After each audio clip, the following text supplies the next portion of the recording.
Hello and welcome to Nostalgia Potpourri, a sentimental mixture of the retro. I upload weekly, so click subscribe for more videos just like this one. In today's episode, let's find out how a 1985 sitcom that I loved as a little girl came from a book written by a Vassar graduate from Kentucky.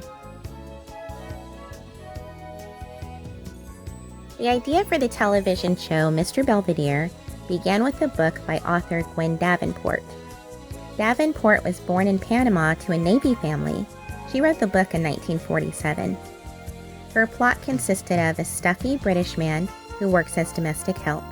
The man, Lynn Aloysius Belvedere, wants to write a book, so he gets a job working as a housekeeper for an American family who just happened to be dysfunctional, which is, of course, perfect fodder for his book. Since Davenport's book inspired 3 movies and even a radio play in the 1940s, in the 50s and 60s, studio execs tried to turn her book into a TV series, but that didn't work at the time. It wasn't until the 80s a successful series based on the book was written. The pilot episode aired in 1985. Titled Mr. Belvedere, the storyline was very similar to her book. The comedy featured a loving but disorganized family and a persnickety butler named Lynn Belvedere who comes along to help them get their lives together. Sounds pretty close to the original, right? The TV series was aired by ABC, and it starred Bob Uecker as the dad, George, Eileen Graff as the mom, Marcia, Rob Stone as the oldest teenage son, Kevin, Tracy Wells as the teen daughter, Heather, and Bryce Beckham as elementary school student, Wesley. Veteran actor Christopher Hewitt played the title role of Mr. Belvedere. In the pilot episode, we're introduced to the entire cast. They're the Owens family. They live in a house in a suburb of Pittsburgh. There's the frazzled mom, Marcia. She's attending law school while raising her 3 children. And her gruff husband, George, isn't much help. In the pilot, George works in construction, although in subsequent episodes, he becomes a sports writer, which is very similar to Bob Uecker's actual job of being a very long-time sportscaster. They figured that it fit him better since the audience really knew him as a sportscaster. The couple decide to hire a housekeeper/nanny to help with the housework and the 3 children. There's Kevin, a senior in high school. He's nervous about the next phase of his life, becoming an actual adult. In fact, in the pilot episode, he's even afraid of getting a driver's license. And then there's Heather, a high school freshman. She struggles to fit in with her peers, and she deals with that typical 80s sitcom teen angst. Little Wesley eventually looks up to Mr. Belvedere as his sort of mentor, and then over time, Mr. Belvedere becomes a sounding board and stalwart advisor for the entire family. The show lasted from 1985 to 1990, a total of about 118 episodes. Beginning with its inception in 1985, the half-hour show aired on Friday nights, garnering decent ratings, and eventually becoming an addition to ABC's TGIF lineup. Remember that? Thank goodness it's Friday. The show held up for all 5 seasons, right up until the very end, when ratings finally began to decline. And when their numbers dropped, ABC moved the show to Saturdays, and then just 2 months later, the show was yanked from the rotation entirely.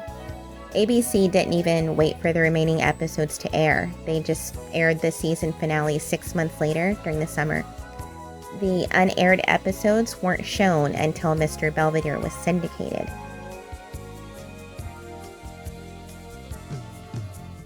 I always thought the show's cast had great chemistry, and Christopher Hewitt's dry wit, paired with Bob Uecker's frumpy sarcasm, was really very funny. Christopher Hewitt was born in 1921, and he was a well-known British actor who starred in many roles, including another TV show, Fantasy Island, and the movie The Producers. Bob Uecker was a longtime sportscaster, as I mentioned. He was even a former baseball player. Johnny Carson nicknamed him Mr. Baseball after he appeared on the show about 100 times. He starred in many roles as an announcer, including the Major League films and one of the Homeward Bound movies. His voice is so recognizable, you've probably heard him before. Eileen Graff is a prolific actress. She starred in many TV movies, TV shows. She had a popular role as Miss Cora Tucker on the well-known series Heart of Dixie. Rob Stone is still working in the film industry as an actor, but also works as a director, writer, and producer. Tracy Wells won a Young Artist Award for her acting on Mr. Belvedere, and now works as a very successful real estate agent in California. You should look up her Twitter. She's very popular. Bryce Beckham has also continued working on the film industry and has dozens of credits to his name, including actor, writer, director, producer, editor, and more. You can look him up on IMDb and see some of his writing credits too. Here are a few things I found very interesting about this show when I was researching it for this episode of Nostalgia Potpourri. 3 of its stars, Christopher Hewitt, Eileen Graff, and Bryce Beckham, appeared in every single episode. Isn't that amazing? For 5 years, every episode. Singer-songwriter Leon Redbone, who has since died, sang the show's theme song, According to Our New Arrival. That song was written by Judy Hart-Angelo and Gary Portnoy. They also wrote the theme songs for Cheers and Punky Brewster. They were really good at writing memorable series songs, weren't they? I also thought it was interesting that child actors Tracy Wells and Bryce Beckham went on to lead normal, successful lives. In fact, all of them did. All of the children on the show, as far as I could tell. Society seems so interested in the troubled child stars who grow up to be troubled adults. But I think we should also give credit to those child stars who grew up and did okay for themselves. Mrs. Davenport's clever idea went further than she probably ever imagined. A longtime resident of Louisville, Kentucky, she died of congestive heart failure in a nursing home. She was 92 years old. Snooty but wise, aloof yet lovable, Mr. Belvedere was a fun way to satirize the average American family. And a fun memory from my childhood. How about yours? Please like this video if you liked it, and share it with someone else who will. Thank you for spending a little time walking down memory lane with me. This has been Nostalgia Potpourri.